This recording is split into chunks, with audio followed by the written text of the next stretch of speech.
Jadi begini Bang, saya ini sudah menghabiskan waktu kurang lebih 13 tahun mendalami agama Islam dan mendalami agama Kristen. Kesimpulannya itu sederhana, bahwa orang-orang Kristen adalah orang-orang yang menyerahkan kepatuhan dan ketundukannya kepada Yesus. Orang-orang Islam adalah orang-orang yang menyerahkan kepatuhan dan ketundukannya kepada Muhammad.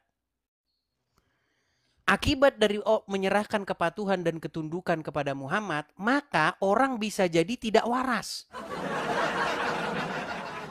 Kenapa saya katakan orang menjadi tidak waras? Karena dia akan bertingkah, berpola seperti Muhammad. Contoh, ada batu dicium-cium. Ada batu dilempar-lempar. Kemudian ada kencing diminum, kencing onta. Dan masih banyak hal lagi. Cebok pakai batu, serba batu. Betul atau salah yang saya katakan itu? Sedangkan kalau Anda menyerahkan kepatuhan dan ketundukan kepada Yesus, Anda tidak akan seperti itu, Bang. Anda tidak akan tukang jadi cium-cium batu. Jadi muter-muterin batu, nyembah-nyembah batu. Anda tidak akan minum kencing hewan. Itu pencerahan yang sedikit, yang simple aja, nggak usah mikir yang berat-berat. Orang mencium batu di dalam agama Islam itu adalah sebuah keyakinan bahwa batu itu bisa menggugurkan dosa-dosa. Bayangkan Bang, pergi ke Arab, nyium batu, lalu percaya dosa-dosa habis. Nah, apakah kepatuhan terhadap Muhammad itu dapat mengakibatkan kelainan jiwa? Coba, sekarang itu pertanyaannya. Apakah kepatuhan terhadap Muhammad bisa menimbulkan kelainan jiwa? Orang-orang yang minum air kencing hewan, menurut Anda itu waras atau enggak? Kalau ada sapi kencing, terus orang minum kencingnya sapi itu, menurut Anda orang itu waras atau enggak? Ada orang sakit datang kepada Muhammad. Nah, pada waktu itu Muhammad menyuruh mereka meminum air kencing onta. Nah, menurut Anda nih, orang kalau sakit minum air kencing onta, dia waras atau enggak? Dan tahukah Anda apa yang terjadi? Apa yang terjadi dengan orang-orang yang meminum air kencing onta itu? Karena mereka tahu mereka dikerjain Muhammad, dibantailah itu ternaknya.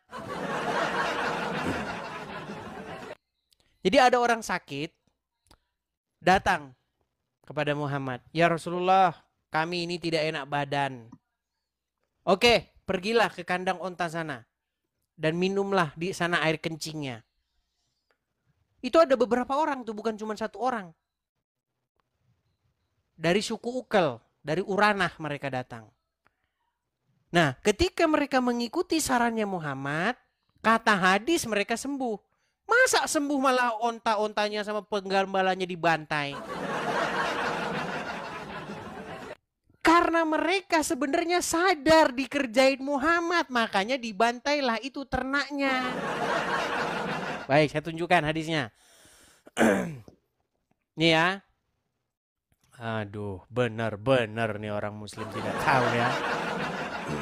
Perhatikan. Diperintahkan untuk menyediakan likah dan seterusnya. Beliau memerintahkan mereka minum air kencing dan susu unta tersebut. Mereka pun pergi menuju kandang onta.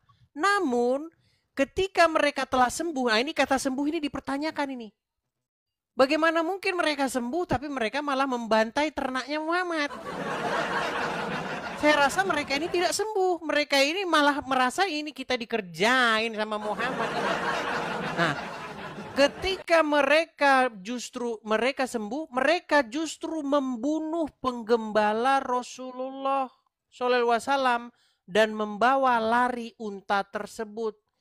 Menjelang siang hari, berita yang menimpa mereka sampai kepada Rasulullah. Dan beliau lalu mengirim beberapa orang untuk mengikuti jejak matahari belum tinggi. Orang-orang tersebut telah ditangkap dan diancam oleh beliau. Beliau pun memberi perintah untuk memberi perintah kepada mereka, tangan dan kaki mereka dipotong, matanya dicongkel, kemudian mereka dibuang ke padang pasir. Mereka minta minum namun tidak diberi. Juga untuk menghentingkan darah mereka dengan menempelkan besi panas. Ini kerjaan Muhammad. Sadis gak Bang Muhammad Bang? Sadis. Ini loh sosok yang kalian ikuti itu kayak begini Bang, kayak begini. Bilang, oh itu kan hadisnya palsu. Bang, saya sudah bilang, umat muslim kalau belajar sungguh-sungguh, membaca hadis sungguh-sungguh, saya sudah bilang, tidak dalam waktu yang lama lagi kalian akan telepon tukang loak. Untuk apa? Untuk mengangkut hadis itu dari rumah kalian. Sembuh itu kata pengarang hadis. Masa sembuh mereka malah kabur mereka? Itu karena mereka ngerasa dikerjain, kita dikerjain Muhammad ini, masa suruh minum kencing katanya.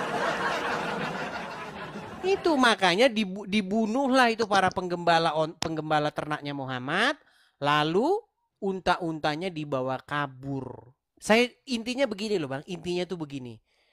Yesus kami itu tidak mungkin menubuatkan tentang orang seperti Muhammad yang meneruskan ajarannya.